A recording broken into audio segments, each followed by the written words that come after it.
Bonjour les graphes, ravi de vous retrouver pour cette nouvelle vidéo. Comme chaque week-end, on va faire un petit peu le point ensemble sur la planète finance, planète marché, et faire un petit point également donc, sur les indices, et puis quelques actions. Comme d'habitude, si vous appréciez ces vidéos, n'hésitez pas à les liker, à les partager également sur vos réseaux sociaux ou avec d'autres personnes que vous pensez que ça pourrait aider.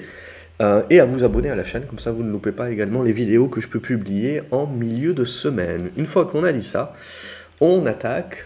Donc on a eu quelques résultats cette semaine. Donc ce qui est intéressant, c'est qu'en règle générale, les bons résultats sont vendus.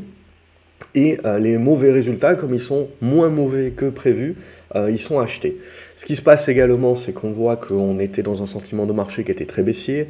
Donc on a lancé essentiellement sur les valeurs de croissance des rebonds techniques au prorata des baisses également. Il ne faut pas s'emballer, il ne faut pas repartir en mode YOLO, c'est reparti to the moon, etc. Non, on reste dans des fragments de rebond, même s'il y a certaines valeurs qui ont gagné 100%. Elles en avaient perdu 90 avant, donc si vous voulez, il y a un certain prorata qui se fait, mais il faut en aucune manière s'emballer encore à ce stade, c'est pas encore le moment. Donc ce qui va nous intéresser également au-delà de ça, c'est qu'on a eu la BCE qui a augmenté ses taux de 0,5%, c'est pas vraiment ça qui est important. Au-delà de ça, on a eu Draghi également qui part. Alors je pensais qu'il allait réussir son coup, donc je me suis trompé là-dessus. Donc il part, mais toujours est-il qu'on voit que ça ne fait pas bouger grand-chose. Alors les taux ont bougé évidemment. La BCE donc a annoncé l'augmentation de 0,5%, mais on reste sur des taux réels qui sont évidemment bien négatifs si on sous-traite l'inflation. Donc on est toujours bien derrière la courbe. Donc c'est pour ça aussi qu'il faut expliquer qu'on a eu une réaction sur l'euro, mais cette réaction sur l'euro a été quand même assez éphémère, puisque d'une part, on reste quand même bien derrière la courbe de l'inflation, et surtout, on va avoir la Fed la semaine prochaine, qui va certainement, elle, augmenter ses taux de 75 points. Donc là aussi, la BCE, même en réagissant, reste en retard par rapport à l'inflation, et en retard par rapport aux autres banques centrales. Donc, quelque part, l'euro continue de se faire un petit peu miner. Alors on a un petit avantage, c'est que les prix du baril de brut et de l'énergie en règle générale et des matières premières en règle générale a pas mal baissé. Donc même si l'euro reste faible, on ressent quand même cette baisse pour le consommateur. Alors j'ai chopé la crève, donc si je parle un petit peu avec le nez, vous veuillez m'en excuser. Donc voilà un petit peu où on en est. Donc évidemment, entre Draghi, la Banque centrale, de toute façon, c'est jamais assez. Pour tous les gourous, les mecs qui vous annoncent l'apocalypse en permanence, etc., c'est toujours l'apocalypse. De toute façon, c'est jamais assez. Il y a toujours des erreurs, et ça fait, depuis que je suis un petit peu tout ça, 10 ans que ça dure, et en gros, 10 ans qu'ils ont loupé les meilleurs marchés. Et là, en l'occurrence, on le voit depuis une semaine, vous avez énormément de valeurs. Alors, ça reste du trading, bien entendu, mais vous avez énormément de valeurs qui ont gagné 30, 40, 50, 60%. Donc voilà, c'est quand même des moments de marché. C'est un petit peu c'est toujours le Pareto, si vous voulez. Si vous retirez un petit peu les meilleures séances du marché, globalement, la performance sur l'ensemble d'une année du marché, c'est pas exceptionnel. Donc c'est important d'être là quand vous avez les meilleures séances de l'année. Et pour être là, c'est assez simple. C'est qu'il faut bien comprendre que la majeure partie de votre boulot, c'est d'observer. Et observer et ne pas prendre de trade, ça ne veut pas dire ne rien faire et se la couler douce. Non, ça veut dire préparer les plans pour le futur. Ça veut dire que je fais mes hypothèses de travail. On avait créé cette hypothèse de travail de dire, bon, on voit que le marché, de toute façon, est en train de privilégier dorénavant la récession, parce qu'on est en train de se dire qu'après avoir finalement sous-estimé l'inflation, les banques centrales dorénavant réagissent, mais trop tard, toujours avec leurs indicateurs retardés, et dorénavant elles surestiment l'inflation, puisque on sait très bien que c'est qu'une question de mois. Alors bien entendu, ça peut stagner sur des hauts niveaux, etc. Mais ce qu'il faut se dire, c'est que le marché, lui, il se projette, et il se projette potentiellement à la fin de l'année, et il se projette sur une inflation à 5%. Alors certes, il ne s'agit pas de dire que l'inflation va disparaître, l'inflation va justement se réduire, mais l'augmentation des prix est toujours là. C'est juste que la force et la vitesse d'augmentation des prix va se réduire. C'est ça qu'il faut bien comprendre. Parce que c'est toujours pareil, entre transitoire et entre pareil, cette mauvaise compréhension de mots, de dire ouais, mais l'inflation ne disparaîtra jamais. C'est pas ça qu'on est en train de dire. On est en train de dire que l'évolution des prix, la hausse des prix, va se faire à une moindre vitesse. C'est ça la désinflation. Ce n'est pas de la déflation qui est, elle, de la baisse de prix. Donc à ce stade-là, évidemment, petit à petit, le marché va se dire que les banques centrales vont continuer de tirer, certainement, donc du coup, vont continuer de tirer également en septembre. Et tout ça va nous amener au midterm de novembre aux US, où Biden, de toute façon, a quasiment aucune chance dorénavant, puisque l'inversion de la courbe de l'inflation, globalement, ne s'est pas faite. Donc la problématique, c'est qu'on continue les aides, et on va attaquer, à partir de novembre, certainement, et de l'année prochaine, la fin des aides, le début de l'augmentation des impôts. Alors ça commence un petit peu sur les sociétés de l'énergie, etc., mais ça sera poussé, bien entendu. Et donc ça permettra aussi de calmer le jeu à ce niveau-là. Donc au niveau des augmentations de salaire, c'est toujours la même chose, on en a, mais elles sont elles aussi inférieures à l'inflation. Donc voilà, pour on va dire l'inflation de second tour, c'est peut-être plus vrai aux US qu'en Europe. En tout cas, voilà, honnêtement, j'ai pas l'impression que le monde dans lequel on est en train d'entrer est un monde tellement différent de celui qu'on avait d'avant le Covid.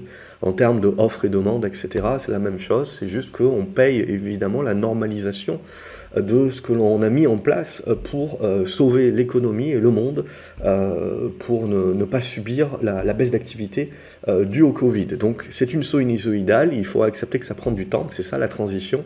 Pour moi, c'est toujours pas quelque chose de temporaire, et je mélange pas. Donc j'espère avoir expliqué suffisamment. Le but du jeu, c'est pas de se battre sur la sémantique et la définition du mot transitoire, c'est de se dire, voilà, moi c'est ça ma définition. Et donc c'est bien de se dire que ça prend du temps, mais c'est comme ça qu'il faut globalement le voir en sinusoïdal. Donc une fois qu'on a dit ça, ce qui va surtout nous intéresser, c'est la Chine. La Chine qui se sort plus ou moins du Covid. Alors c'est toujours pareil, on peut toujours se taper un nouveau variant, un nouveau truc. Et évidemment, on voit, ce qui est intéressant, on voit pas mal de banques en face, pas mal de tanks en face de banques, lapsus peut-être, et en Chine pour éviter les bank runs et compagnie. Bon, vous savez très bien qu'il y a toujours la crise immobilière, alors évidemment on la gomme, mais on n'est pas à l'abri d'avoir des annonces justement d'une politique encore plus accommodante pour la Chine, alors que jusqu'à présent elle avait rebaissé un petit peu les vannes, mais potentiellement elle peut les réouvrir, alors ça n'est pas complètement fermé bien entendu, et ensuite d'évaluation du yuan, hein, c'est pas impossible non plus. Donc je dirais c'est important de regarder du côté de la Chine, parce que si la Chine n'arrive pas à rebondir de sa sortie Covid, alors ils ont rebondi, mais ce qui va être important maintenant, voilà, c'est de réinsuffler la suite. Or, on le sait bien, les problématiques de la Chine, je veux dire, c'est pas des problématiques qui sont liées au Covid, c'est des problématiques démographiques et inhérentes à leur propre marché. Donc il ne faut pas croire que ça sera un long fleuve tranquille pour la Chine pour remplacer les États-Unis. Et vous le voyez avec la puissance du dollar, donc c'est toujours très intéressant de revenir en arrière sur un paquet de certitudes d'un certain nombre de gourous. Et c'est là où c'est important de vous dire, de vous projeter, c'est ok, vous pouvez croire à la fin du monde, en effet, à la fin de l'hégémonie des États-Unis, oui, vous pouvez très bien croire, mais combien de temps ça va prendre? Et donc sur une vie d'investisseur, c'est quoi? C'est 20-30 ans, est-ce que vous avez les moyens vraiment de prendre de paris maintenant, si ça doit durer, si ça doit mettre 20 ans à se mettre en place? C'est ça les vraies questions à se poser, c'est des questions de temporalité. Après, lancer un scénario que le dollar baissera parce qu'à un moment donné on va taper la récession, oui, c'est l'idée globalement, mais la fin du dollar, etc., bon, ça peut prendre des décennies. C'est pas forcément faux, mais ça peut prendre des décennies, donc ça veut dire que ça vous rapporte rien à court terme, voire ça vous coûte. C'est ça les grosses problématiques d'avoir des grosses idées comme ça, justement, sur la dette, la crise de la dette, ce genre de jeu-là, sans creuser un petit peu plus sur un certain nombre d'éléments, c'est que vous avez potentiellement raison dans 50 ans, mais vous plantez pendant 20, 30, 40. Donc on ne peut pas se permettre ça. Moi j'ai un gros biais et j'accorde une grosse importance sur un timing qui n'a pas besoin d'être parfait, hein, à l'heure près, surtout dépendamment de votre profil, mais quand même il faut comprendre que dans les grandes vagues vous avez des sous-vagues, et que dans une vie d'investisseur, c'est les sous-vagues qui nous intéressent réellement plutôt que de se masturber un petit peu l'esprit sur les grandes vagues.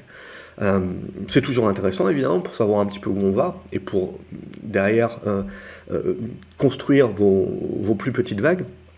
Mais c'est pas la grande vague. Quand je parle de grande vague, c'est des vagues de décennies qui va réellement nous rapporter. En tout cas, c'est pas ma philosophie d'être sur des perspectives comme ça. Là, c'est plus que long terme, c'est très très long terme. Donc une fois qu'on a dit ça, ce que l'on a sur le CAC 40, et je vais faire la suite de la macro en analysant les différents indices, etc. C'est ça qui va pouvoir être intéressant. C'est que voilà, on a eu une poussée donc sur le CAC 40, avec la cassure, vous voyez, de ces 6000 points. Donc on a bien confirmé dès le lundi, on a fait le pullback le mardi et on a réagi très fortement. Donc ça, un bon signe de force. On se remet au-dessus de la moyenne mobile 50, on s'est remis au-dessus de cette zone des 6040, 6150 qui dorénavant fait support. Et là du coup, aujourd'hui on a tenté de relancer. Alors on a eu la BCE, ça s'est passé comme une lettre à la poste. La BCE c'est la même chose, donc ce qu'il faut bien se dire c'est toujours pareil, les gens qui vont critiquer voilà, les banques centrales, qui vont nous miner, etc. De toute façon, on le sait, hein, la Banque Centrale Européenne a une marge de manœuvre qui est faible, alors peut-être qu'ils remonteront les taux une nouvelle fois à 0,5, mais de toute façon, je veux dire, ça reste des taux aujourd'hui qui sont négatifs, et en taux nominaux, c'est les taux à zéro. Donc je veux dire, ça reste une politique accommodante, c'est ce que je vous avais dit pour la Fed aussi, même si on continue de remonter les taux de manière qui peut paraître agressive, en effet, par rapport à l'historique, etc., on reste dans des politiques qui sont quand même historiquement, sur les dernières décennies, très accommodantes, puisque l'argent coûte certes plus cher que ce que ça coûtait l'année dernière, mais ça coûte toujours pas très cher non plus. Et surtout, l'outil de la Banque Centrale, l'Italie en aura certainement besoin, qui maintenant, on est en mode no limit, on est en mode japonisation, c'est-à-dire on est en mode no limit, on s'est donné les cartes en main pour pouvoir aller contrôler les taux longs. Donc des différents pays pour éviter que les taux remontent trop. De toute façon, c'est simple, je veux dire. On est obligé de laisser faire l'inflation, donc ça rogne un petit peu la dette, mais on ne peut pas se permettre d'avoir les taux longs qui remontent, sinon tout le monde en effet est insolvable. Donc on est obligé de faire du contrôle. À un moment donné, on fera du contrôle des taux longs. C'était la vidéo certainement que je vous avais fait en cours de semaine ou la semaine dernière.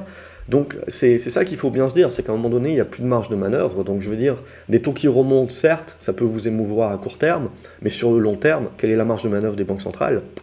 Pas énorme, on remontera peut-être à 1%, mais on peut pas remonter à plus. Et donc après, c'est open bar là pour acheter des obligations. Et si jamais ça plaît pas au marché, le marché dégueule et on commence à faire oh mon Dieu, on perd du patrimoine et on perd du moral du consommateur et on a besoin de cette consommation pour maintenir le PIB, pour pouvoir repayer cette dette, pour éviter d'avoir des plus gros déficits, etc.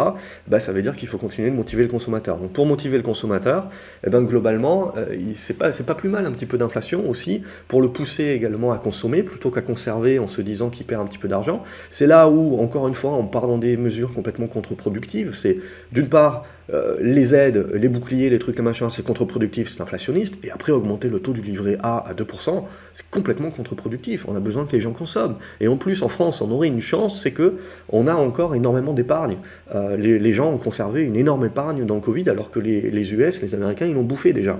Donc, c'est ça aussi qui est important, et en augmentant le taux du livret A, les gens vont continuer de gaver leur livret A. Donc c'est ça aussi qui est dommageable, mais bon, c'est des mesures politiques, et c'était ce dont on avait parlé la semaine dernière, c'est qu'on a une dualité, c'est-à-dire entre une vision de long terme et puis le politique qui lui est dans le court terme et qui vous, malheureusement pour des petites réactions, pour des petites aides à court terme. Alors, bien entendu, je ne dis pas, il y a des gens qui en ont vraiment besoin. Mais la problématique, là, c'est qu'on a rasé gratuit pour tout le monde. On n'a pas fait de discernement. C'est ça, la problématique. Donc, enlever les aides, taxer, et globalement, on devrait pouvoir s'en sortir un petit peu comme les années 40. Peut-être que, voilà, si j'ai le temps, je repartirai sur une vidéo pour vous expliquer un petit peu cette idée-là. Il y a beaucoup de différences, bien entendu, mais il y a aussi des similitudes.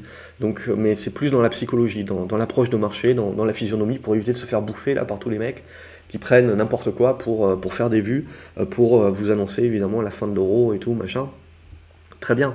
Je veux dire, honnêtement, on est dans des situations qui sont bien meilleur, c'est pas le pourcentage de dette sur PIB, c'est pas ça qui importe, mais on est dans des situations aujourd'hui qui sont bien meilleures, alors ou moins pires, on va plutôt le définir comme ça, que en 2010-2011. Donc ensuite, l'euro, ça sera une problématique, mais à ce stade-là, je veux dire, la parité également, alors ça ne convient pas à tout le monde, bien entendu, il y a pas mal d'entreprises qui vont tirer la gueule, et on le voit également dans un certain nombre de résultats, même de sociétés américaines, qui donc font énormément de business en Europe, et qui ne sont pas suffisamment hedgés, parce qu'il y a la volatilité, hein. Souvenez-vous, la problématique, c'est pas réellement que vous ayez les taux les taux qui montent très haut ou justement l'euro qui se casse la figure. La problématique, c'est la vitesse à laquelle ça se fait, parce que ça ne permet pas l'ajustement des opérateurs, et c'est là où on découvre les poteaux roses. C'est la même chose, si vous regardez le Bitcoin et les différentes crypto-actifs, pourquoi on est rentré en mode crise, et puis il y a eu des faillites, etc. Parce que vous avez des mouvements qui sont trop volatiles, trop importants. Et donc il y a trop de leverage, etc. Et vous n'avez pas le temps de vous retourner. C'est comme vous, hein, regardez votre portefeuille. Lorsque vous commencez à avoir des grosses positions, vous le sentez, vous avez un petit peu plus la pression, et puis surtout, le moindre mouvement, qui n'est pas forcément énorme en soi, en pourcentage, ça a tout de suite des implications assez énormes sur votre performance, votre morale, les décisions que vous pouvez prendre, les encore plus mauvaises décisions que vous pouvez prendre à ce moment-là. Donc voilà, vous démultipliez ça évidemment parce que par les gros fonds, et je veux dire, à la fin de la journée, tout le monde est humain face à la volatilité des marchés. Donc voilà, donc l'idée il y aura toujours des à-coups, mais l'idée c'est que l'inflation est un petit peu oubliée pour les marchés à ce stade-là, et on passe plutôt en mode, maintenant on va augmenter les taux, donc on va aller chercher la décroissance. Finalement, les banques centrales évidemment peuvent pas dire, oui, on veut de la décroissance et on veut faire augmenter le chômage, ça fera baisser l'inflation, mais ils peuvent pas le dire évidemment, politiquement, correctement, mais c'est ce qu'on veut, hein, et il va suffire de toute façon de remonter le point de chômage de 1 point, de 1%, et vous avez l'inflation qui est divisée par 2. Donc c'est ça aussi qui sera important. Donc après, au niveau, ce qui sera plus intéressant, c'est si on se projette à 2023X, c'est-à-dire que d'abord on aura une temporisation des banques centrales avant qu'elles se remettent à baisser les taux et à raser gratuit et à mettre de dollars dans la machine. Donc là, on se reposera les questions de l'or, de l'argent, etc., bien entendu, mais également, du coup, le politique, après avoir voulu sauver le peuple de l'inflation, il voudra sauver le peuple de la récession. Et donc, on recommencera à partir sur des aides, des trucs, des machins, et là, vous vous rendrez compte que les prix des matières premières remonteront, mais comme ils remonteront de manière plus graduelle, c'est-à-dire moins exponentielle à cause, justement, du gros choc Covid qu'on avait eu, vous allez vous rendre compte que ça va passer comme une lettre à la poste, et qu'on va accepter de l'inflation qu'on n'accepte pas aujourd'hui et qu'on acceptera dans les années à venir. Alors je ne parle pas de 9-10%, hein, mais je parle de rester sur des niveaux à 4-5%, et on va voir que ça va devenir une nouvelle normalité. Donc c'est bien, ce que je vous dis, c'est l'importance sur le marché, finalement, c'est pas le chiffre.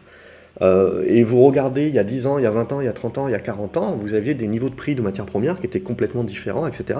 Et vous voyez bien que quand le pétrole, de toute façon, dans les années 70, était passé, je sais plus, c'était 2 dollars à 4 dollars, 100% d'augmentation, oh mon Dieu, 4 dollars le pétrole aujourd'hui, vous vous dites, mais c'est Byzance.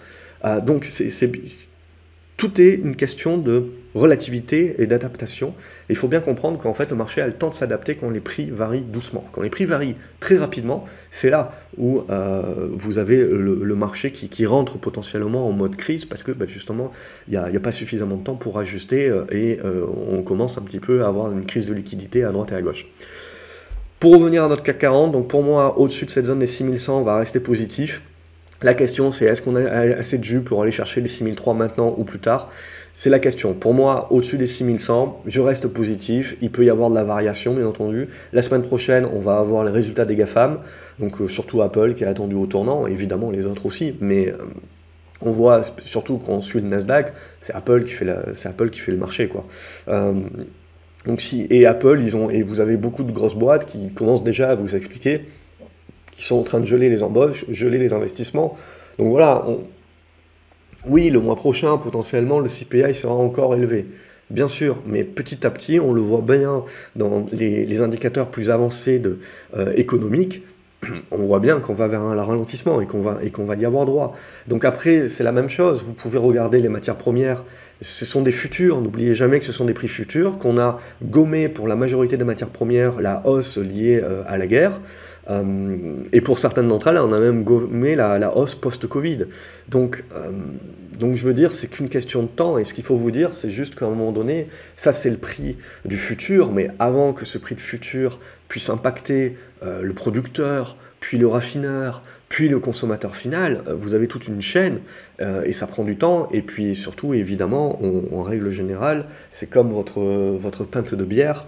Une fois que le prix a augmenté, ce que vous allez voir, c'est moins d'augmentation future. En tout cas, elle va rester au même prix peut-être pendant plus longtemps, mais le prix ne baissera pas. Hein. C'est ça aussi qu'il faut comprendre dans l'inflation, c'est qu'à un moment donné, l'augmentation des prix se réduit et va moins vite, mais il ne faut pas croire que vos prix vont baisser. Alors on peut toujours se taper une déflation, il ne faut pas omettre que les banques centrales, si elles continuent comme elles sont en train de continuer, à un moment donné, au-delà du soft landing, ils peuvent aussi se planter et on peut aller sur du hard landing, c'est-à-dire une récession un petit peu plus.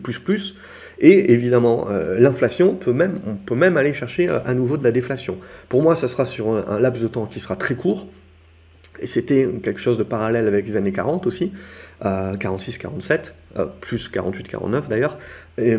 Mais voilà, aujourd'hui c'est d'hypothèse, mais c'est une hypothèse très lointaine, donc je ne la mets pas sur la table encore. Mais voilà, ça fait partie du jeu. Donc au niveau de notre CAC 40, pour moi, on est dans ce niveau-là. Ce qu'il ne faut absolument pas se dire, c'est que c'est bon, on est reparti pour un tour, relance haussière, etc. C'est trop tôt. On est en rebond. On fait du rebond prolongé, comme je vous ai dit. Éventuellement, la prolongation, on peut la jouer jusqu'à la zone de 6300-6350, très bien. Et après, il faudra voir comment on va construire là-dedans.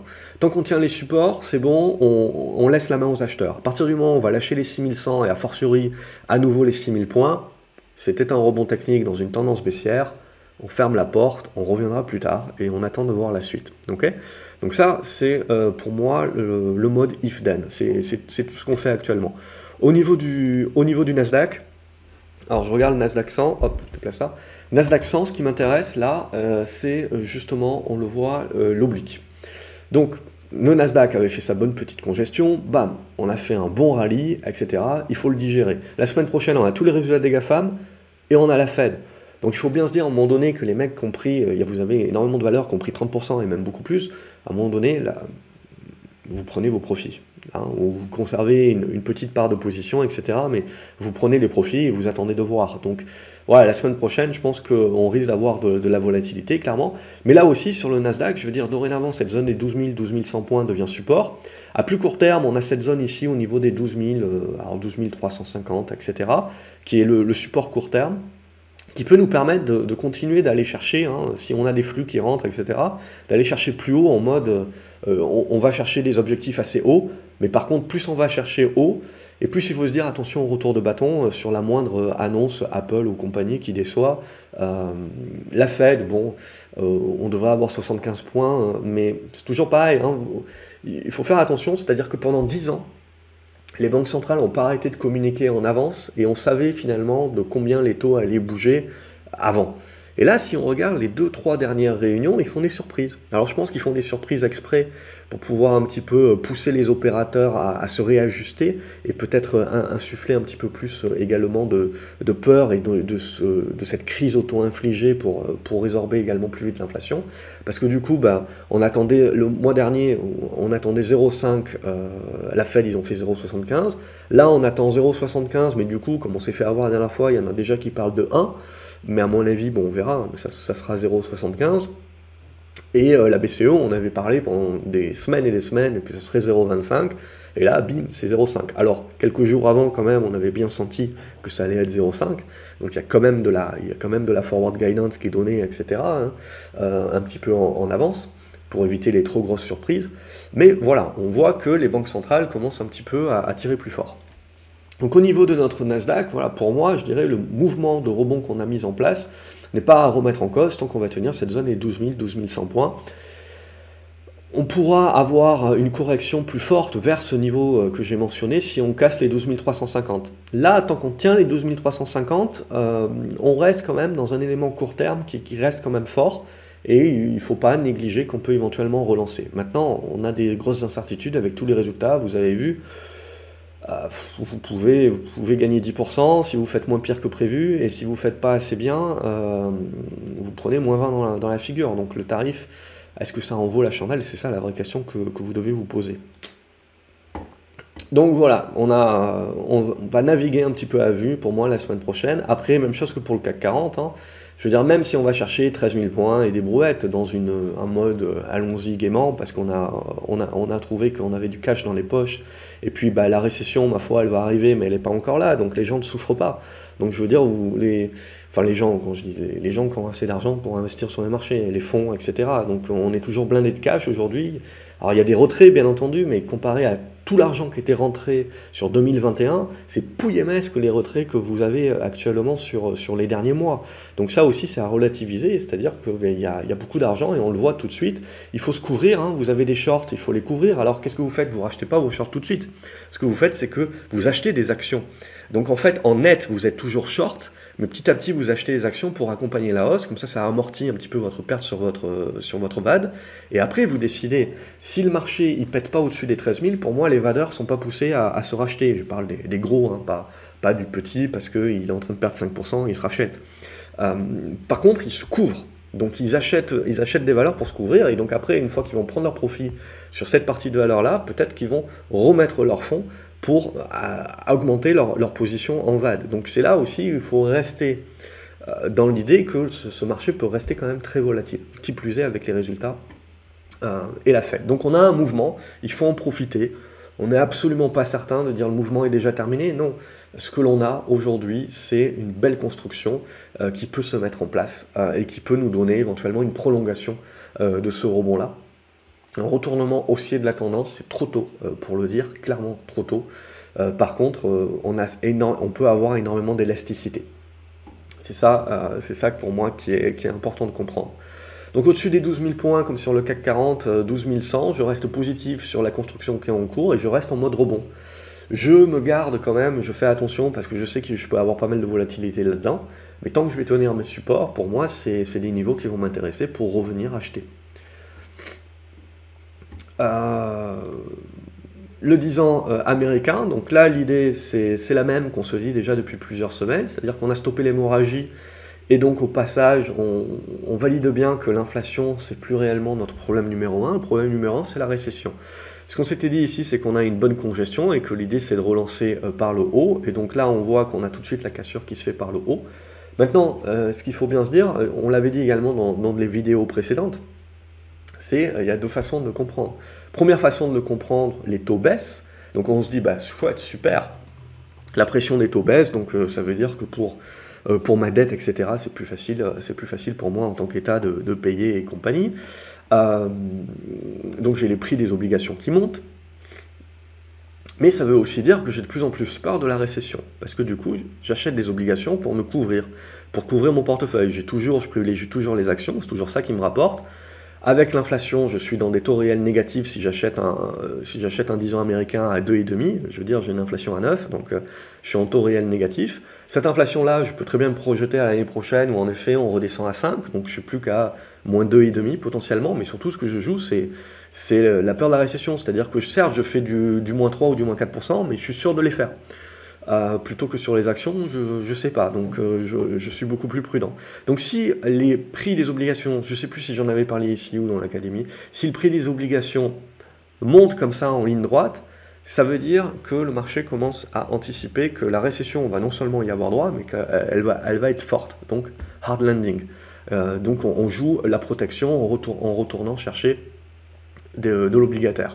Si on construit un petit peu plus comme ça, doucement, etc., bon, oui, on se couvre contre le sujet numéro 1 qui est la récession, mais c'est plus de la décroissance. Donc on joue plus l'aspect de décroissance, et là, cette baisse des taux, tant que c'est graduel, je veux dire, bah, c'est intéressant pour continuer de motiver des acheteurs qui ont encore les poches pleines sur des valeurs de croissance, etc., qui était le scénario, l'hypothèse qu'on avait discuté déjà il y a des petits moments, et on a eu pas mal d'à-coups, et là finalement, on a fini par se mettre d'accord.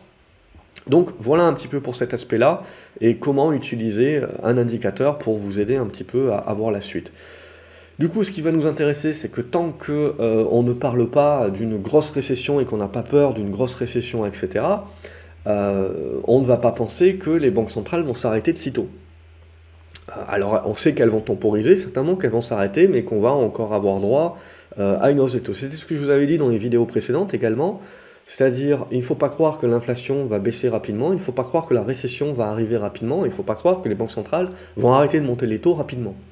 Or, le marché, lui, tour à tour, il peut anticiper et il peut jouer donc des mouvements sur court terme et puis après, il réalise que non, ça va prendre du temps, donc il réajuste.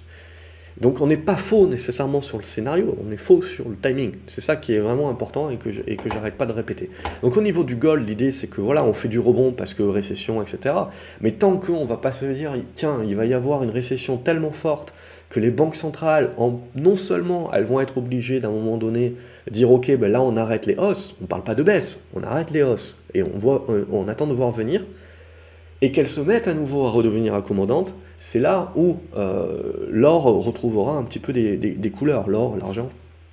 Et puis surtout, ce qui va nous intéresser, c'est l'euro-dollar. Hop, ils me l'ont changé, donc il est ici maintenant.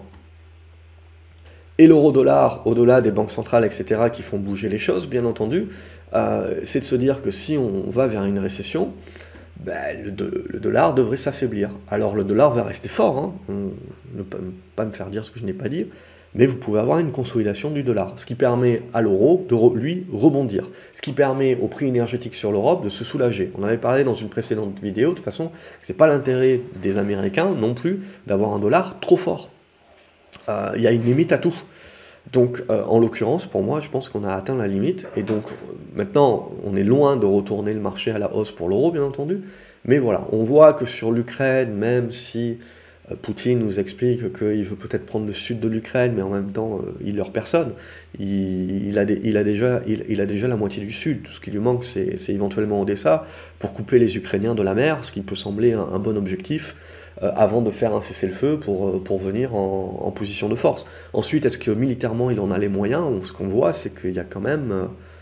c'est quand même une guerre qui est en train de durer, et surtout qui est limite en train de devenir une guerre de position. Donc, je pense pas que tout le monde a les moyens de faire durer l'affaire trop longtemps non plus. Donc après, au niveau du gaz russe également, le robinet n'est pas coupé. Alors il y avait cette peur du robinet, etc. J'ai vu passer, alors vous m'envoyez des lettres, etc. Enfin, je veux dire, c'est impressionnant, tous les gourous de fin du monde pour vous vendre n'importe quelle merde, c'est impressionnant, ils prennent tout, quoi. Donc même la coupure du gaz du robinet, on joue sur les peurs, etc. Il n'y a pas de certitude, je veux dire. Et puis, il faut bien vous dire que les gouvernements, Poutine, s'il avait voulu vraiment couper le robinet, il l'aurait déjà coupé. Il faut bien vous dire que ce qui lui permet de maintenir aujourd'hui son niveau, c'est bien justement le revenu, les revenus du gaz et du pétrole. Même s'il en exporte en Asie et compagnie, c'est pas suffisant et qu'on se le fait refourguer par derrière, une fois qu'il est raffiné, mais c'est pas suffisant globalement.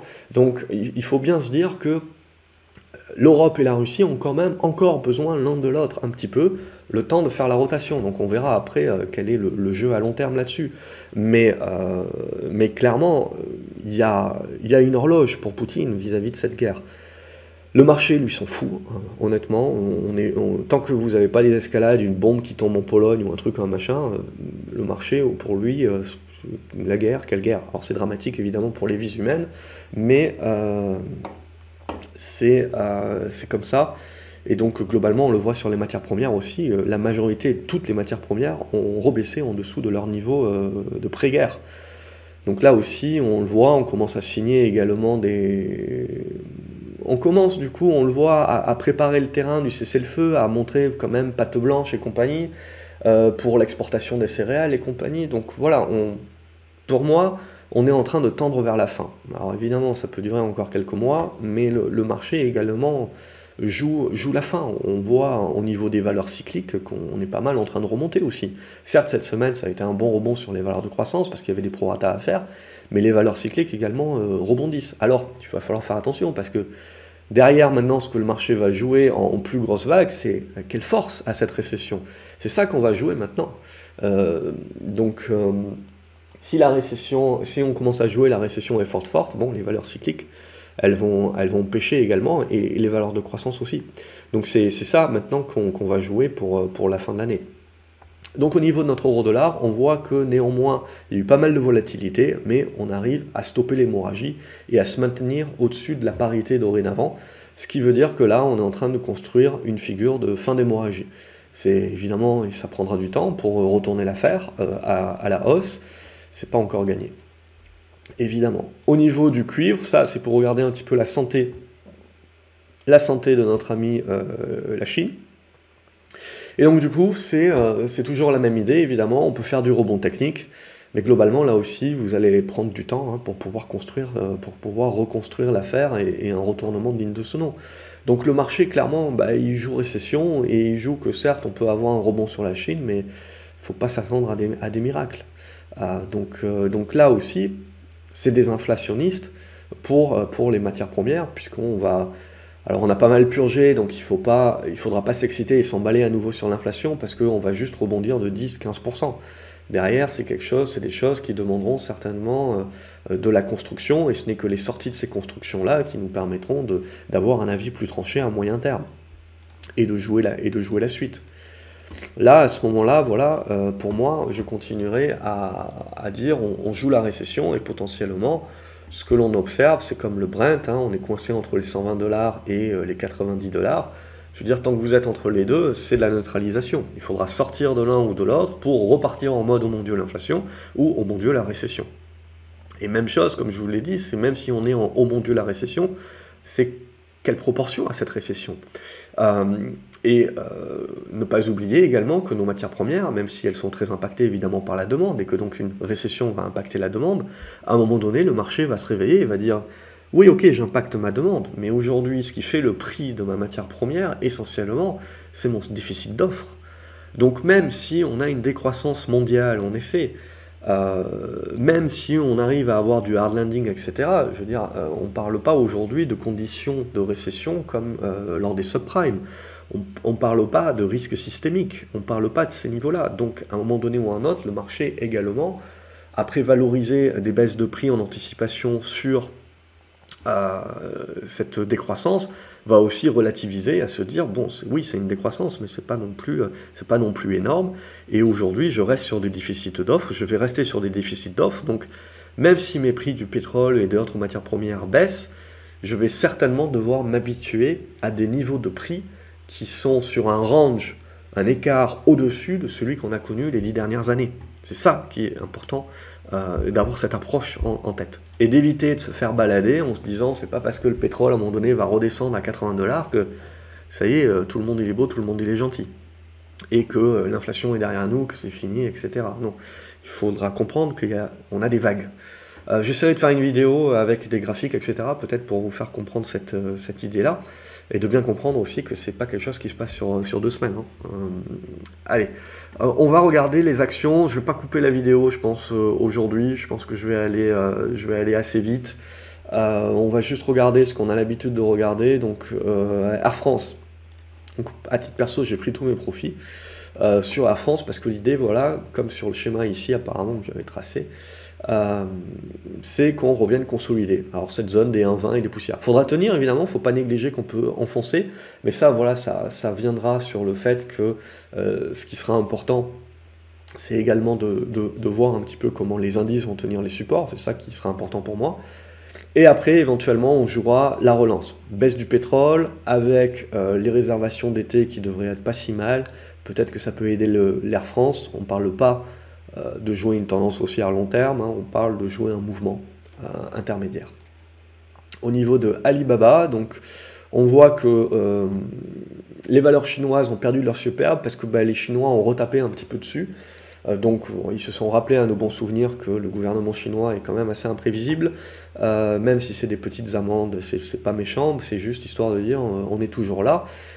Donc ça sera très dépendant un petit peu de la capacité ou non de la Chine de continuer d'être accommodante et donc de revenir jouer un petit peu des valeurs tech. Chinoises.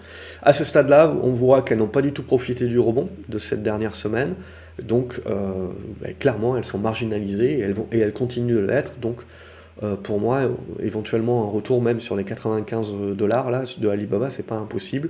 En tout cas, ce qui est sûr, c'est que sous les 110, il n'y a pas de relance à jouer, donc on reste en mode observation là-dessus. Amundi, on avait parlé, on break l'oblique, on se remet dans une congestion. Pour moi, on ouvre la voie des 55,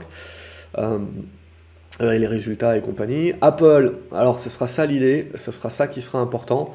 C'est là pour l'instant, on bloque sur un niveau intermédiaire sur les 155. On n'est pas à l'abri avec les résultats de venir chercher les 160 et compagnie, mais après c'est le quid, hein. Euh, pour moi, on sera bien coincé entre une zone 160 et 140 là, et tout ce qui se passe au milieu, c'est de la volatilité, mais ça ne nous indique absolument pas la suite. Ça sera soit cassé par le haut ou cassé ce range par le bas, qui nous indiquera la suite à moyen terme. Donc là, il faut juste s'attendre à ce qu'à un moment donné, on gesticule pas mal. Donc il faut éviter de se faire balader et de faire des conclusions hâtives, je pense, dans les prochaines séances, les prochaines semaines. Au niveau de ArcelorMittal, alors, je fais des petits dessins à chaque fois et je les laisse, donc du coup, après, c'est immétable. Mais l'idée, c'est, voilà, au-dessus, en gros, de cette zone des 22,30, on va rester positif sur le rebond. Alors, toutes les valeurs cycliques sont à peu près dans la même disposition. C'est que on a fait, oh mon Dieu, la récession, puis on est en train de construire une base. Donc cette base-là, je veux dire, même chose, on est en train de la construire, on peut revenir ici, gesticuler. Ce qui nous intéressera, c'est soit on en sort par le bas, et là vraiment on est, oh mon Dieu, la récession va être forte, et donc les cycliques se font défoncer, ou on arrive à ressortir par le haut, et on se dit oui, de la décroissance, on parlera plus de décroissance que des récessions. Alors évidemment, j'utilise les deux mots, évidemment ça sera différent pour l'Europe, pour les US, mais voilà, vous m'avez compris, je prends un petit peu un raccourci. Donc c'est ça qu'il faut regarder également, parce que si les valeurs cycliques vont bien, ça veut dire que la récession fait moins peur. Si les valeurs cycliques commencent à se casser la figure, c'est, oui, on va s'en prendre une. Au niveau des semi-conducteurs ASM, vous voyez, il y a le rebond qui a bien pris, on avait parlé ces dernières semaines. Alors là, même chose pour moi, l'idée c'est de rester dans une casquette un petit peu mode prendre ce qu'il y a à prendre et de prendre des profits. De ne pas penser qu'on va revenir en mode to the moon, etc. On prend des profits et c'est l'idée de dire on va construire. Alors, on peut faire ça avant et construire après, bien entendu, c'est ça l'incertitude du moment, mais ce qui est sûr pour moi, c'est qu'on va construire. Donc pour moi, ça reste aujourd'hui, ce qui va m'intéresser dans les prochaines semaines, c'est comment tout ça va être digéré et va construire. Atos, pour l'instant, elle n'arrive pas à trop construire, donc on a tenu le support tant bien que mal aujourd'hui, faudra déborder les 11,90. Il n'y a pas mieux, et là on se donnera un petit peu de l'air. BIC est en train de consolider, au-dessus des 54 €, on va rester positif. Au niveau de Boiron également, ça reste positif. Voilà, pas grand chose à dire de plus, au-dessus des 43 €. Au niveau de CG, alors ça va être intéressant sur les valeurs pétrolières, parce qu'il va y avoir pas mal de valeurs, de résultats qui vont tomber la semaine prochaine. Donc certes, on a pris une casquette à cause de, oh mon Dieu, la récession. On peut prendre un rebond sur le, ok, peut-être on n'aura pas une récession qui est aussi forte, et ensuite, les résultats sont quand même pas si mal. Donc après, bon, CGG, c'est la parapétrolière et compagnie, donc ils peuvent mettre encore pas mal de temps à commencer à choper, évidemment, des investissements qui sont en train de repartir, mais voilà, ça serait l'idée sur les pétrolières qu'il faut regarder, c'est que si vous voulez, il faut jamais être en mode all-in ou all-out, c'est-à-dire à un moment donné dire ouais, l'énergie c'est super, etc., to the moon, ça, pétrole à 300 $, et derrière se dire oh non, c'est la récession, plus personne veut du pétrole. Non, la vérité est dans le juste milieu. Donc c'est-à-dire que le marché, lui, peut réagir de manière assez forte, mais je pense qu'à un moment donné, on va avoir un retour à la moyenne. Donc sur CGG, il n'y a pas une config qui est très nette, hein, c'est vraiment des configs pour l'instant de congestion. Il faudrait redéborder ici, reconstruire ici, et là on pourrait se dire qu'on est en train de neutraliser et de construire quelque chose. Au niveau de Claranova, elle continue son rebond, et pour moi elle a atteint l'objectif dont je vous avais parlé. Alors on peut toujours monter plus, bien entendu, les 4,20 €, 4,30 €, c'est pas impossible. Il y a certainement les résultats qui vont tomber, après c'est une question, est-ce que vous voulez jouer ou pas il peut y avoir de la volatilité, et vous pouvez revenir aussi assez rapidement, retrouver les 3,70 qui sont la zone de soutien, 3,50, 3,70, et qui permettront de construire. Donc l'idée, si vous voulez, c'est que pour moi, on est toujours dans des phases de rebond, donc je prends ce qu'il y a à prendre, et après, selon les constructions, c'est là où je vais commencer à dimensionner des positions moyen terme, et jouer des suivis de tendance. Mais pour l'instant, non, je joue sur prise de profit sur objectif. Clover, je vous en avais parlé la semaine dernière, on a briqué par le haut, on allait chercher la zone de 80, là comme la plupart des valeurs technologique, on prend un moins 6%, c'est un petit peu le même tarif pour tout le monde, mais bon, on vient quand même de gagner 40% là en quasi ligne droite, avec une conso intermédiaire. Donc même chose, ce qui est intéressant, c'est pas parce que vous perdez 6% que vous remettez en cause tout le rebond qu'on a fait là sur la dernière semaine, les 2 dernières semaines. Non, là maintenant c'est là où ça devient intéressant. C'est là maintenant qu'on commence un petit peu à stopper le rebond, qu'on commence à purger, et est-ce qu'on va tenir les supports? Et si on tient les supports, on commence à avoir nos constructions de moyen terme. C'est là où ça devient super intéressant pour se projeter pour septembre. Août, ça peut être justement la phase de construction, et septembre, paf, les fonds, etc. Reviennent, et potentiellement on a des configurations qui sont matures pour pouvoir, avec des liquidités, pousser sur des rebonds, des rebonds plus, voire des retournements. Bon, ça, voilà, faut pas s'emballer pour l'instant, c'est des constructions, ça peut toujours casser par le bas, mais c'est ça que je trouve intéressant. Et même si vous avez un petit peu moins de valeur, en effet, en ce moment, etc., pour pas prendre de risques, ce qui est logique, l'observation est quand même importante à ce stade-là, parce que c'est éventuellement dans l'observation de ces prochaines semaines que va se construire des plans et des opportunités pour les prochains mois. Au niveau de DBV, on reste plutôt bien positionné. Il faudra casser par le haut pour relancer le Schmilblick. Pour l'instant, on continue de bloquer là-dessus. EDF, finalement, l'État a été généreux, bien plus que je pensais. J'étais parti sur du 10 euros, 10,50 €. Ils ont annoncé 12 euros. Alors, à titre personnel, moi, j'ai soldé ma position dès qu'ils l'ont annoncé, je sais plus, à 11,75, un truc comme ça. C'est pas grave, je laisse de l'argent sur la table, mais je récupère mes billes. Parce que pour moi, ce qui est important, c'est pas d'attendre septembre.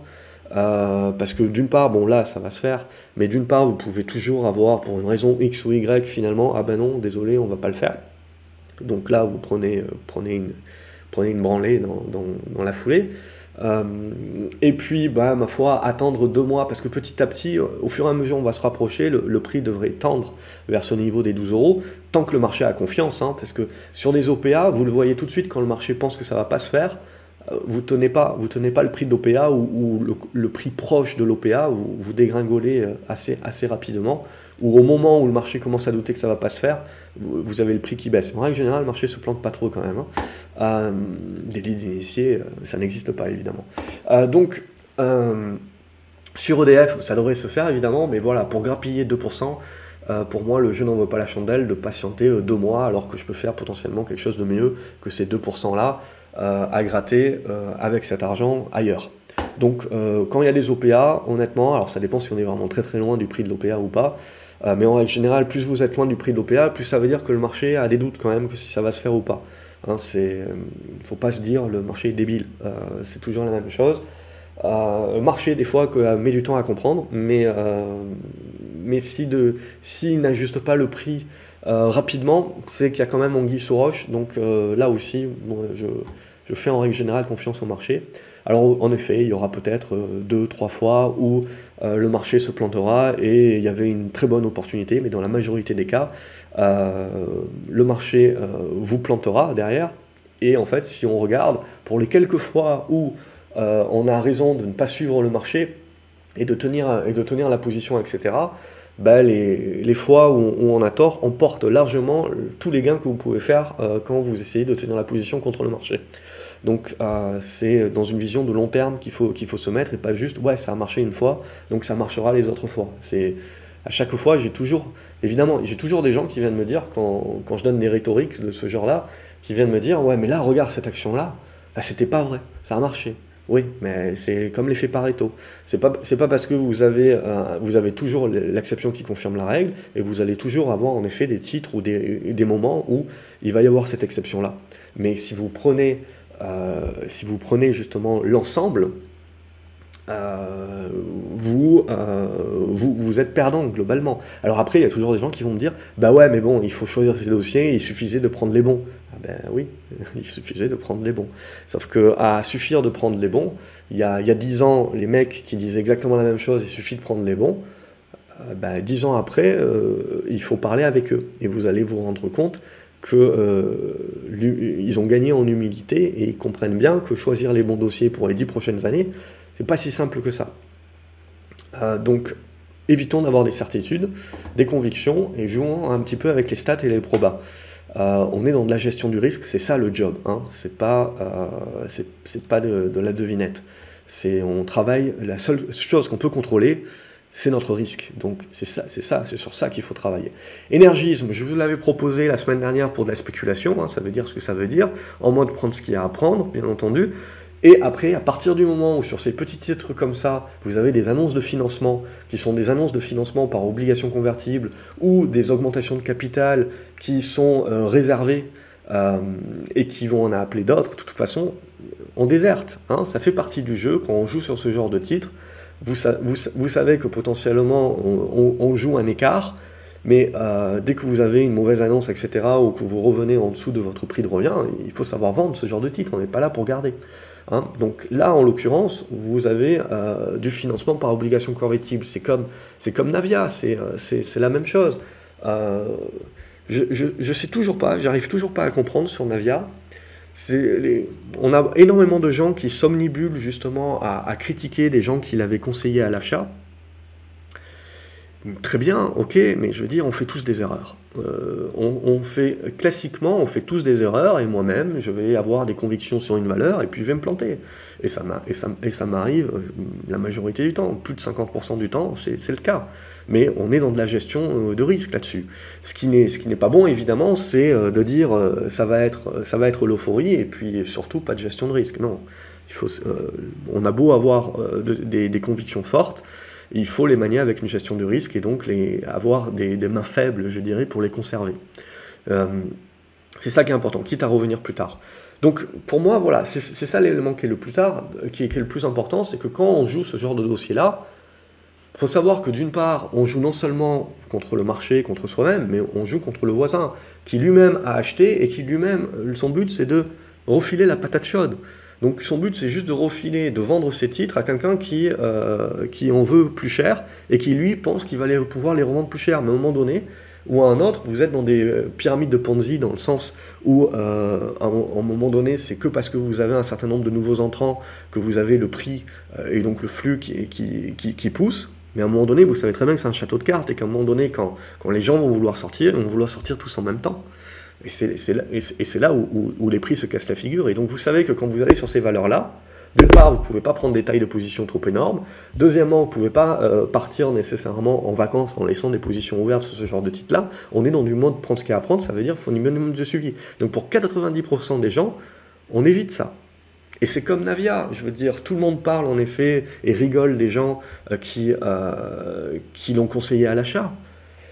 Mais ce qui est plus important pour moi, c'est de donner justement et de faire la publicité plutôt des gens qui avaient pu dire depuis très longtemps, réfléchissez à comment ça se finance. Ça peut être une pépite, potentiellement oui, mais ça crache du cash en permanence. Donc ça veut dire que vous aurez nécessairement de la levée de fonds. Et la levée de fonds qui est faite par une entreprise vous renseigne énormément sur sa qualité. Si vous avez des levées de fonds parce que via des organismes, des fonds, etc., la BPI, tout ce que vous voulez, vous savez que c'est des actionnaires de long terme. Si vous avez des levées de fonds par des mecs qui reçoivent des obligations convertibles et que leur but c'est de vendre ces obligations convertibles, ben vous savez que en fait, l'entreprise globalement n'est pas suffisamment saine pour attirer des flux, pour des raisons X ou Y, qu'elle est obligée de faire un financement par obligation convertible. Et donc là, vous savez que on trucide la valorisation. Donc le but, c'est même pas de rentrer parce que ça prend 30% dans la figure. Vous savez que vous allez avoir un flot de nouveaux titres en permanence. Donc vous oubliez, ça sert même plus à rien. On n'est même plus dans de la spéculation. Les dés sont pipés, les chances sont contre vous.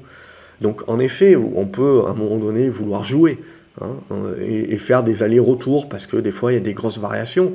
Mais bon, honnêtement, moi je préfère aller sur un titre comme Ubisoft, prendre une grosse position, jouer 3% de variation, et c'est un gain qui en probabilité est certainement plus sûr que d'aller sur du Navia pour essayer d'aller choper 20% de gain sur une position que je ne peux pas tailler. Et donc mon gain en valeur est bien plus intéressant que sur Ubisoft, et en plus il est plus sûr que sur un titre comme Navia. Alors certes, je peux aller chercher des petites capes, etc., surtout aux US, pour un petit peu l'adrénaline et compagnie, mais Mais ce qui est important de comprendre, c'est bien de savoir pourquoi vous jouez certains titres, et surtout dans cette physionomie-là, de bien comprendre les tailles de position, votre gestion du risque. Vous ne mettez pas la même taille de position quand vous allez acheter du Total Energy que quand vous allez acheter du Navia. C'est ça vraiment qui est important. Allez, je passe là-dessus, mais pour moi, c'est la leçon qui est importante. Donc, quand on décide de jouer des titres comme ça, on sait très bien que là, ce qui vient de se passer avec les annonces de financement, c'est no go. On sort, c'est terminé. Et on prend notre perte, et on accepte notre perte. Si vous n'acceptez pas votre perte, c'est qu'à la base, vous êtes rentré trop gros. C'est qu'à la base, ce genre de titre-là, vous les jouez en mode casino, et vous les jouez en mode ticket de loto. En gros, je pense que je vais devenir riche rapidement, ou que je vais récupérer mes pertes rapidement. Et ça, croyez-moi, vous allez à la ruine complète avec ce type de jeu-là, parce que pour une fois, vous allez gagner, et ça va vous remotiver à rejouer, 9 fois sur 10, vous perdez, et vous perdez bien plus que la fois où vous avez gagné.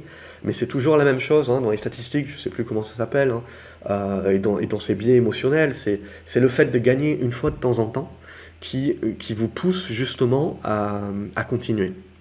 Et ça, il n'y a rien de pire comme prison.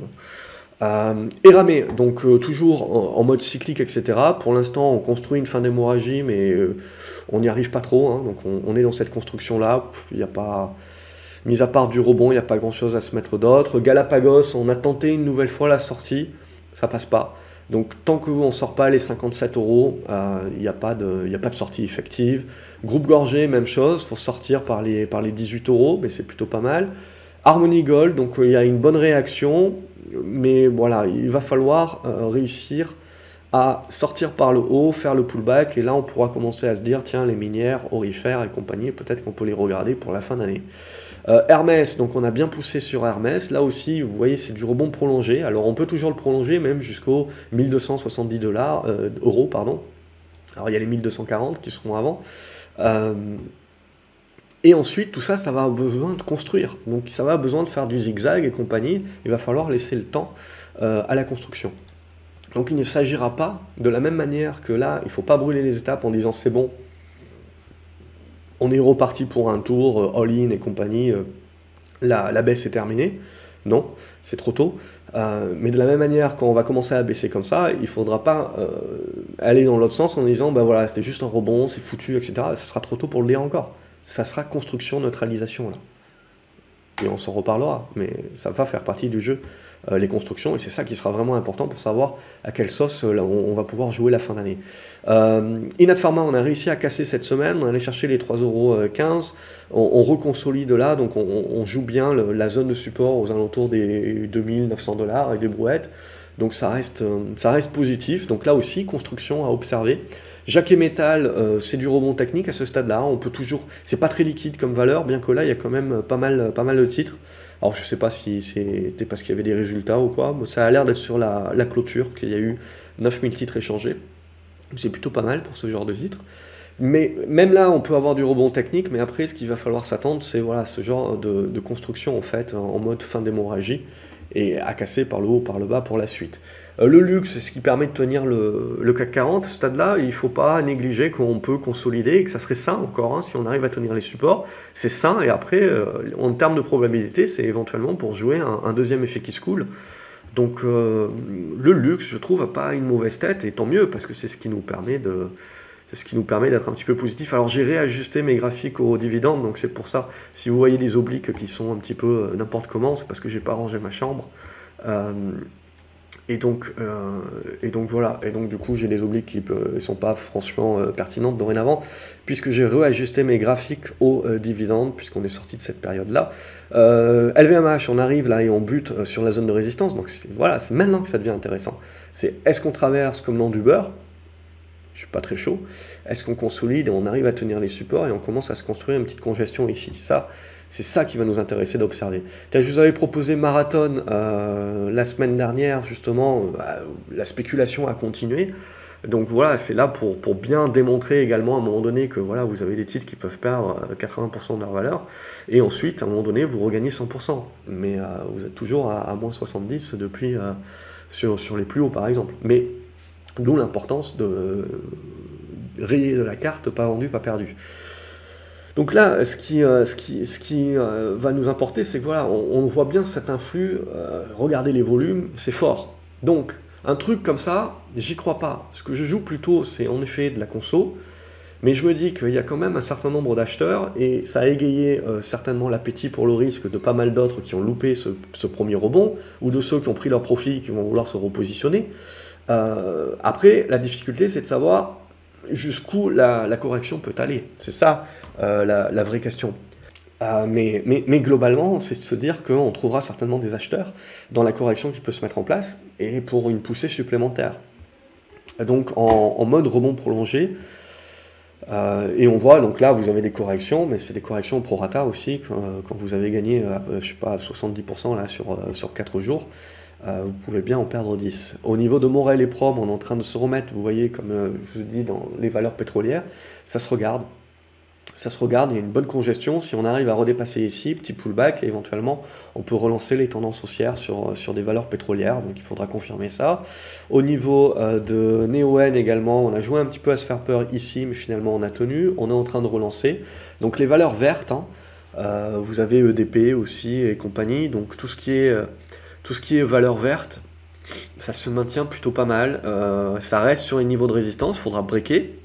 Mais on voit aussi qu'on a cet influx de savoir qu'on va avoir des investissements massifs sur les secteurs à l'avenir, et que donc à ce stade-là, malgré le fait que ce soit des valeurs de croissance, malgré le fait qu'elles soient endettées, ça ne fait pas peur, et puis en plus les taux un petit peu se décrispent, donc ça peut aider un petit peu les mouvements.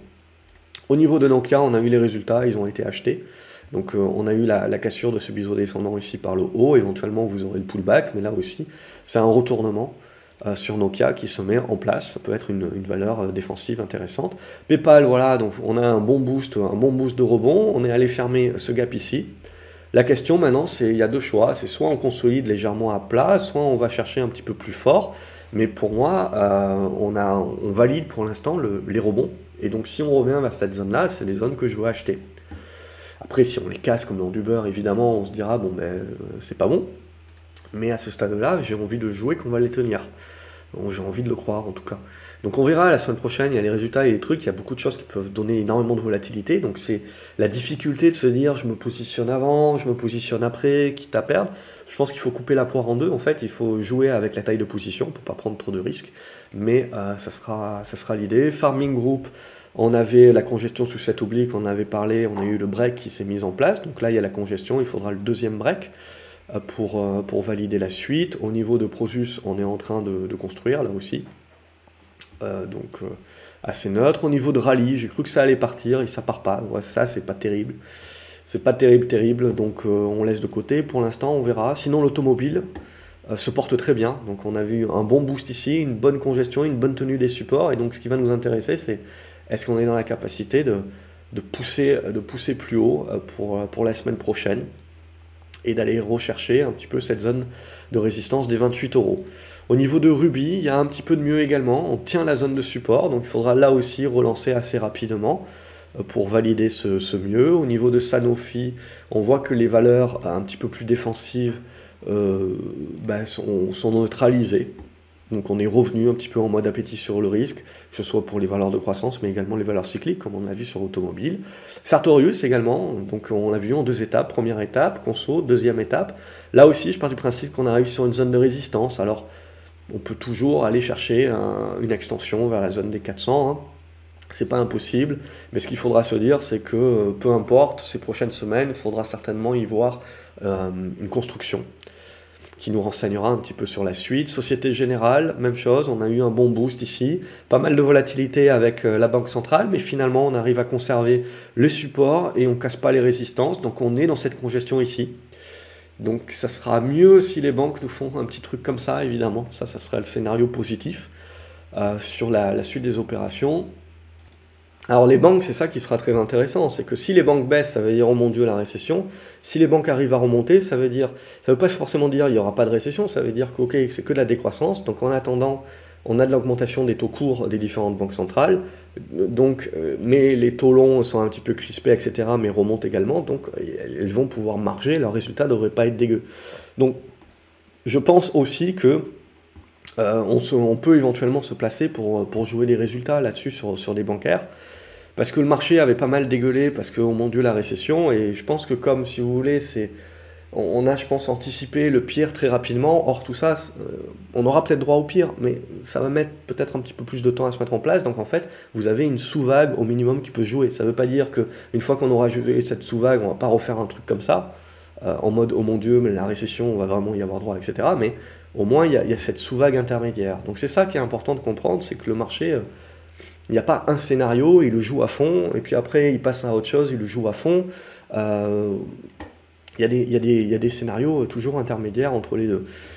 Solution 30, là aussi, il y aura les résultats la semaine prochaine. On a quand même une petite augmentation des volumes tout au long de cette semaine. On n'arrive toujours pas à passer la résistance au niveau des 3,60, 3,65, qui pourra éventuellement libérer la zone des 3,80. Donc ça dépendra certainement des résultats. Là aussi, c'est toujours à double tranchant. Stellantis, donc là aussi, ça va mieux au niveau des constructeurs. Il faudra réussir à casser. Alors c'est surtout les équipementiers qui vont mieux. Constructeurs sont un petit peu plus en retrait. Thales, bon, c'est toujours assez neutre, on voit, on construit toujours dans une figure. Si ça fait ça, il y a deux façons de le voir. Si ça fait un truc comme ça, Thales, c'est soit on se soulage un petit peu sur la guerre, tranquille, soit, dès l'idée d'initier, on est en train de se dire que Thales va faire avec l'aide du gouvernement, va faire une proposition sur Atos. Moi, c'est le seul truc, c'est je me dis, si le cours de Thales baisse un jour brutalement, c'est soit je regarde les news, c'est soit Poutine a dit c'est bon, stop, soit je commence à jouer l'OPA sur Atos. Après, honnêtement, il faut arrêter de rêver. Je pense que si elle avait dû être faite, elle aurait déjà été faite, d'une part. Et je pense que ce qui se passe en ce moment avec les petites guéguerres en interne doit en refroidir plus d'un. Donc, on verra. Mais il faut faire attention à l'arlésienne de l'OPA et pas acheter que pour cette raison, bien entendu. Total Energy, sinon, ça c'est toujours assez neutre aussi. Là, on voit, pour donner un petit influx au CAC 40, alors il faudra voir, les résultats peuvent être importants aussi. Il faudra revenir au-dessus des 51 euros. Au niveau de Twitter, donc Elon Musk a décidé de ne pas y aller, mais finalement, voilà, c'était l'idée que j'avais, mais je me suis fait balader par la volatilité. C'était de dire, j'achète Twitter parce que quand même, c'est quand même si Elon Musk n'y va pas, c'est quand même pas un dossier, c'est pas un dossier très cher, ça peut en intéresser d'autres, et puis on joue le renouveau un petit peu des valeurs de croissance en mode récession et donc baisse des taux longs, je parle. Donc là, il faudra casser cet oblique ici. Bon, après, je me suis fait avoir, mais bon, ça fait partie du jeu. Et éventuellement, on peut avoir une poussée un petit peu plus forte vers la zone des 42-43 dollars si, au niveau de nos amis du Nasdaq, on veut bien continuer. Attention aux résultats, bien entendu, c'est un petit peu binaire là-dessus. Ubisoft, même chose, résultat, on est allé creuser bas, mais on fait une mèche basse, on sauve l'essentiel sur les 40,50 €, donc pour moi c'est positif. Maintenant, il faudra confirmer, partir ici, consolider là, et relancer.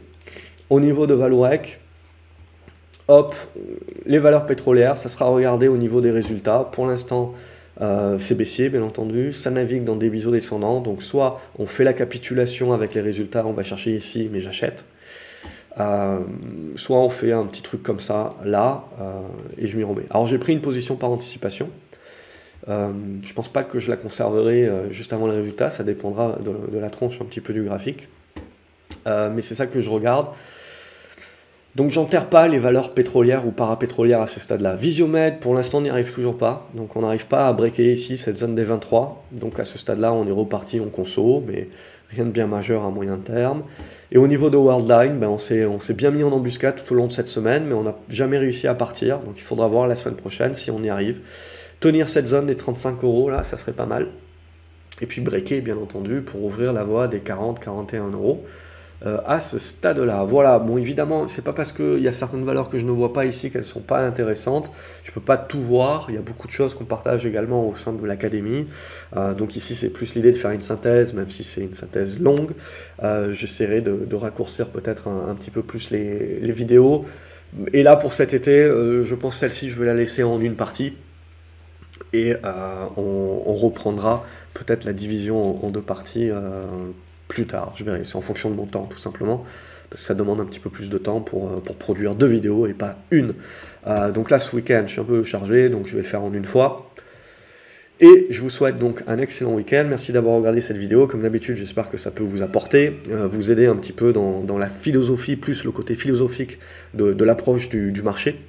N'hésitez pas à liker la vidéo, à les partager également sur les réseaux sociaux, à me dire ce que vous en pensez dans les commentaires également, voilà, ça fait toujours plaisir d'avoir vos retours, et puis voilà, ça me permet éventuellement d'améliorer certaines choses ou de continuer tout simplement. Et je vous retrouve lundi pour des chroniques boursières que je publie presque quotidiennement sur le site graphceobourse.fr. N'hésitez pas à vous y rendre parce que quand j'écris, c'est plus structuré et je pense peut-être à plus de choses que dans les vidéos où j'en oublie forcément. Je finis toujours une vidéo en me disant tiens, j'aurais pu parler de ça. Donc c'est toujours la même chose. On parle pas de tout, mais donc n'hésitez pas à aller voir les chroniques et vous aurez un certain nombre d'éléments. Salut les graphes, bon week-end une nouvelle fois.